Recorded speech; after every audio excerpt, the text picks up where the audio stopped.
Yo sahabat sektor 7 dan para manhwa lovers, jumpa lagi bersama Mimin ya guys. Hari ini Mimin akan melanjutkan alur cerita manhwa kembalinya Sang Raja Neraka.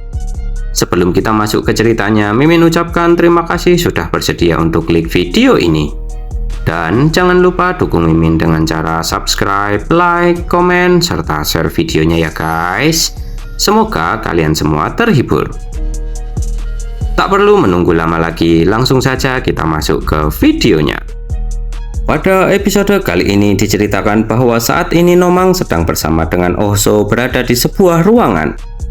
Terlihat Oh-so saat ini sedang dipusingkan dengan keadaan di mana pekerjaan yang sebelumnya dikerjakan oleh Baekwo harus dia kerjakan. Di mana untuk kasus terbaru hari ini terjadi banyak keluhan yang diajukan oleh warga setempat. Ditambah lagi, karena insiden sebelumnya banyak bangunan rusak dan juga biaya yang harus ditanggung untuk para korban juga harus diselesaikan oleh Oh-so. Melihat Oh-so yang mengabaikannya, Nomang pun memanggilnya, namun Oh-so hanya menjawabnya dengan santai kepadanya. Lalu Nomang pun menanyakan kenapa Oh-so memisahkan dirinya dengan Raja Neraka dan meminta agar Oh-so mengatakan intinya saja. Sambil memainkan penanya, Oh-so pun sedang berpikir ingin mulai mengatakan apa kepada Nomang. Kemudian Oh-so berujar jika melihat dari tingkah laku Nomang, dirinya agak kurang percaya dan ragu ingin mengatakannya kepada Nomang. Karena sebelumnya Nomang pernah mengatakan jika dia tak peduli dengan nyawa para manusia. Sambil menghela nafasnya dalam hati, Nomang pun mengerti maksud perkataan dari Oh-so. Padahal dirinya hanya ingin melakukan tugasnya dengan nyaman. Namun kenyataannya saat ini dirinya malah ditahan di sini bersamanya. Kemudian Nomang pun berkata kepada Oh-so agar segera mengatakannya saja, sesuai apa yang Baekwo perintahkan kepadanya. Mendengar hal itu, Oh-so pun terbangun karena terkejut Nomang mengetahui hal itu. Nomang juga menambahkan jika Baekwo itu sangat pintar dan selalu melakukan pekerjaannya dengan bersih. Jadi tak masuk akal jika dia tertangkap begitu saja oleh para mayat hidup. Pasti dia sudah melakukan persiapan untuk mengantisipasinya. Ditambah lagi pasti ada alasan bagi Oh-so untuk meminta dirinya mengikutinya, padahal sudah jelas Oh-so tak menyukai dirinya. Tak salah lagi pasti itu ada hubungannya dengan Baekwo, ujar Nomang panjang lebar dan memanggilnya bocah. Mendengar dirinya dipanggil bocah oleh Nomang, Oh-so pun kesal dan menanyakan atas dasar apa Nomang bisa menyebutnya bocah. Sambil menghela nafasnya, Nomang mengatakan jika menurut penglihatannya Oh-so saat ini masihlah seorang bocah. Dan dalam hati Nomang mengatakan jika dirinya tahu Oh-so begitu menyukai para manusia seperti ini, maka dirinya pasti akan memakai strategi lain untuk menghadapinya. Kemudian Nomang menambahkan jika Oh-so tak bisa mempercayainya, setidaknya dia harus percaya kepada Baekwo yang telah memberikan tugas itu kepadanya. Akhirnya, Oh-so pun menyerah dan mengatakannya kepada Nomang. Pesan yang diberikan oleh Baekwo adalah jika dirinya bertemu dengan Raja Neraka, dan juga tugas lainnya adalah jika dirinya bertemu dengan Nomang, maka dirinya harus menyampaikan tanpa kurang satu kata pun apa yang akan Baekwo katakan. Yang dikatakan Baekwo adalah minggu depan aku akan menemui wajah pengkhianat. Kata-kata itu pun membuat Nomang sedikit panik serta diam tak bisa berkata-kata dan hanya bisa menelan ludahnya. Setelah itu kembali ke pertarungan antara Raja Neraka dengan Hwama dan Hwasa. Terlihat Hwama pun mengumpat karena jika terus seperti ini, mereka berdua akan segera tamat. Dan mereka harus segera pergi ke tempat berkumpul. Lalu menanyakan kepada Hwasa berapa lama lagi pintu portalnya akan terbuka. Hwasa pun menjawabnya dengan mengatakan hanya butuh waktu 10 detik untuk membukanya lagi. Mendengar hal itu, Hwama pun bersiap akan mengulur waktu agar Hwasa bisa segera membuka pintunya. Namun terlihat Raja Neraka dengan tampilan mengerikan datang mendekat. Hwama pun dalam hati bergumam jika sosok Raja Neraka saat ini seperti seekor monster. Lalu mengambil dua pedangnya dan mengaktifkan pakaian jenazahnya yang bernama Api Dingin. Bersamaan dengan aktifnya pakaian jenazah itu, tubuh Hwama pun diselimuti oleh api. Dan dengan kecepatan penuh melesat ke arah Raja Neraka untuk menyerangnya. Raja Neraka pun bisa menahan serangan dari Huama itu. Sedangkan di sisi lain, Huasa juga mengaktifkan pakaian jenazahnya yang bernama Gua Rubah Api. Huasa melakukan itu untuk membantunya mempercepat proses agar pintu portal segera terbuka. Namun terjadi ledakan luar biasa di belakangnya akibat dari serangan Raja Neraka yang tak bisa ditahan oleh Huama. Dia pun meminta maaf kepada Huasa karena tak bisa menahannya. Menggunakan api hitamnya, Raja Neraka pun menyerang Huama bertubi-tubi. Sedangkan Huama merasa setiap serangan yang dilancarkan oleh Raja Neraka rasanya sangat berat. Ditambah lagi, Raja Neraka pun terus membuat dirinya mengangkat tangan terus-menerus. Jadi saat ini Huama memutuskan untuk menancapkan kakinya di atas tanah agar bisa berdiri dengan kokoh. Namun tak kurang akal, Raja Neraka pun menembakkan api nerakanya dari bawah, walaupun bisa dihindari oleh Huama. Namun Huama tak berdaya sama sekali karena dirinya hampir tak bisa mengayunkan pedangnya sama sekali. Di tengah pertarungan itu, Raja Neraka memuji pedang Huama yang menurutnya sangat bagus. Dengan sombongnya, Huama pun mengatakan jika tentu saja pedangnya sangat bagus, karena pedangnya berisi kekuatan Tuan Tulpu. Api neraka pun bahkan tak akan mampu menyerang pedang itu. Menanggapi hal itu, Raja Neraka mengatakan jika hal itu benar, lalu bagaimanakah dengan tubuhnya? Apakah bisa menahan api neraka juga? Sambil mempersiapkan api neraka yang luar biasa besar bersiap menyerang Huama dengan api nerakanya. Setelah itu, Raja Neraka melompat mendatangi Huama dengan kedua tangannya yang sudah terbalut oleh api neraka. Panik dengan hal itu, Huama pun meminta agar Huasa segera bergegas membuka pintu portalnya. Sisa waktu pintu itu bisa terbuka adalah 6 detik lagi. Di sana pertarungan sengit pun tak terhindarkan, di detik-detik pintu akan terbuka. Dengan brutalnya Raja Neraka menyerang Huama dengan api nerakanya hingga membuat Huama kesulitan menahan serangan itu. Setelah itu di detik terakhir Huama membuat ledakan besar dengan maksud mengecoh Raja Neraka, namun usahanya hanya sia-sia. Karena dari belakang Raja Neraka menahannya menggunakan seperti tali mengikat Huama lalu memindahkannya ke dalam neraka hitam. Dan berterima kasih kepadanya karena yang diincar Raja Neraka adalah memasuki portal yang menuju ke tempat berkumpul. Huasa pun memasuki portal itu dan disusul oleh Raja Neraka.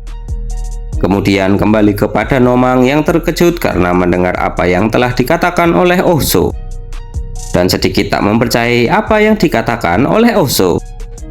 Namun Oso pun mengatakan jika dirinya sudah menyampaikan sesuai dengan pesan dari Nona Baekwo, lalu memastikan jika Nomang bukanlah seorang pengkhianat. Mendengar hal itu, Nomang pun kesal mendengar tuduhan dari Oso itu. Akan tetapi Oso beralasan jika dirinya harus berjaga-jaga dan menduga jika kemungkinan Nona Baekwo ingin menyampaikan sesuatu kepada mereka berdua. Nomang pun menanggapi jika Baekwo berusaha menyerahkan tugasnya kepada mereka. Kalimat minggu depan akan menjumpai pengkhianat itu berarti dia akan keluar dari tempatnya ditangkap sekitar seminggu dari sekarang. Oso pun menggebrak meja karena terkejut dan menanyakan bagaimana caranya bisa keluar dari sana dalam seminggu. Lalu Nomang pun menjelaskan jika sebenarnya Baekwo bukanlah sosok yang akan tertangkap dengan begitu mudah. Dia merupakan tipe yang akan membuat berbagai perangkap atau membuat rencana terlebih dahulu.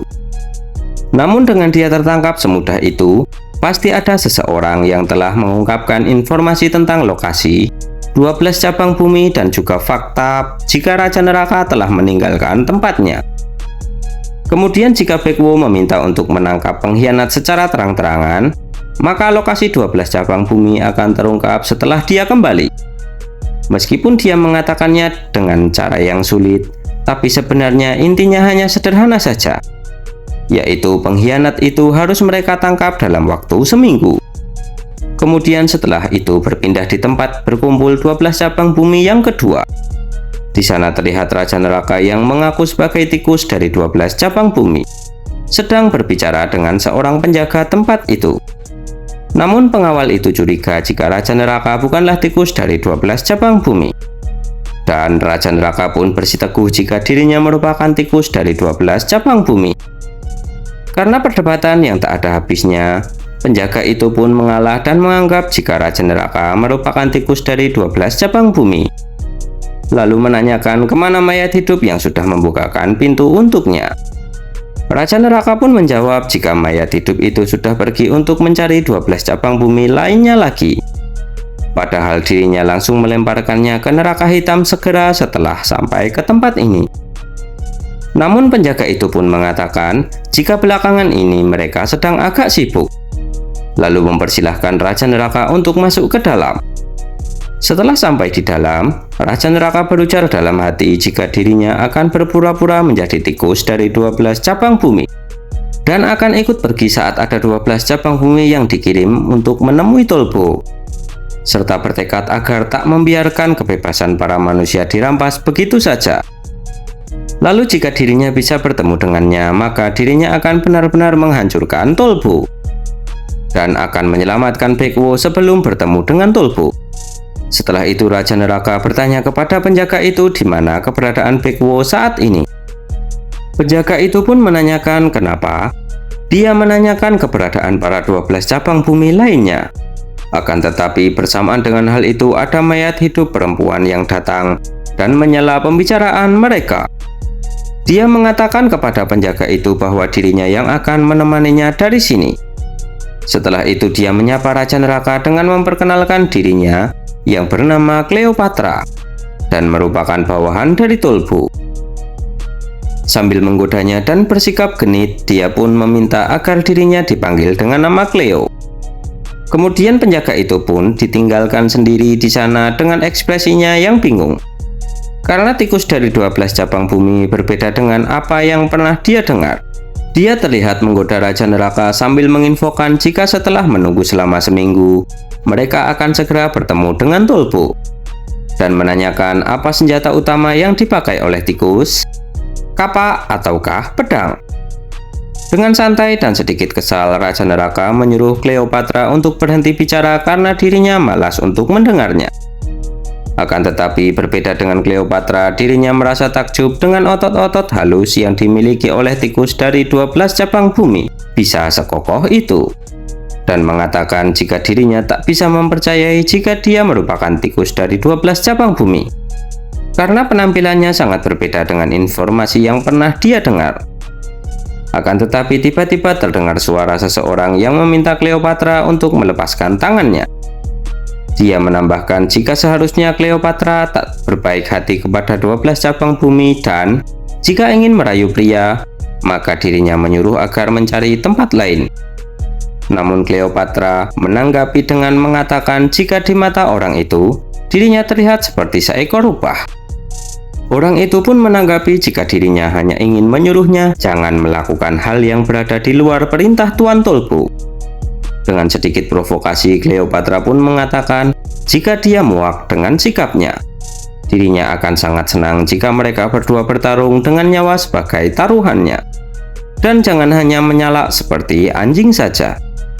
Orang itu pun mengatakan jika tak ada perintah agar tak saling melukai dari Tuan Tolbo, maka dirinya pasti akan langsung mematahkan hidung Cleopatra. Kemudian Cleopatra pun menanyakan apa yang akan dilakukannya di sini, karena tugasnya adalah menjadi penanggung jawab tempat berkumpul ke satu. Orang itu pun menjawab jika dirinya sedang ingin mencari buah untuk si ular. Setelah itu dia pun pergi meninggalkan tempat itu. Cleo pun mengatakan agar orang itu berhati-hati di jalan. Diketahui namanya adalah Sanjok. Mendengar hal itu, Raja Neraka pun dalam hati jika ada tempat lain selain tempat ini untuk para 12 cabang bumi yang tertangkap. Tak lama setelah itu, mereka memasuki sebuah ruangan. Di sana Raja Neraka pun dalam hati berujar jika dirinya mengira bahwa warna kulit para mayat hidup semuanya sama. Namun Cleo dan Sanjok yang ia temui hari ini warnanya berbeda. Kemudian menanyakan apakah warna kulit mayat hidup berhubungan dengan tinggi rendahnya level. Cleo pun mengatakan jika hal itu memang benar. Hal itu tentu saja ada hubungannya dengan banyaknya jumlah manusia yang telah dihabisi. Kemudian Raja Neraka pun menyimpulkan jika Cleo telah membunuh lebih banyak manusia daripada para mayat hidup biasa. dan menjadikannya menjadi kuat. Cleo pun menanggapinya dengan mengatakan entahlah. Lalu dengan sedikit merayu, Cleo mengatakan jika mereka berdua semakin dekat, maka dirinya akan memberitahukan rahasianya kepadanya. Serta sedikit mengeluh jika sifat dari Raja Neraka membuat dirinya menjadi lelah.